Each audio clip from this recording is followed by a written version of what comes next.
ছেলেকে বলছে তমগ্ন কোথায়, আমি তো জানি না, ডেকে দরজা খুলেছি, এসে লাঠি মেরে দরজা টরজা খুলে চারিদিক দিয়ে পুলিশ ছড়িয়ে আছে, কিছুতেই দরজা মানে করতে দিচ্ছে না, বলছে খুলতেই।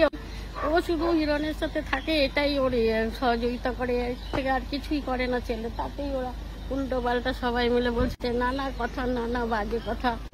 চারিদিকে পুলিশ পুরো ঘেরাও করেছিল। কাকি খুব অসুস্থ, কাকির শরীর ভালো না, শরীর ভালো না, রাত 3টের সময় এসে পুলিশের হয়রানি।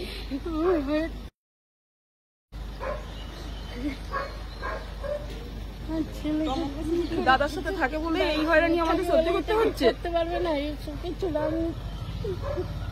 এটাই ওর কি বাবা আমাদের নেই, দোষ? ওর বাবা নেই, ও আর আমি একা ঘরে থাকি, এতগুলো পুলিশ এসে আমাদেরকে শুরু করেছে।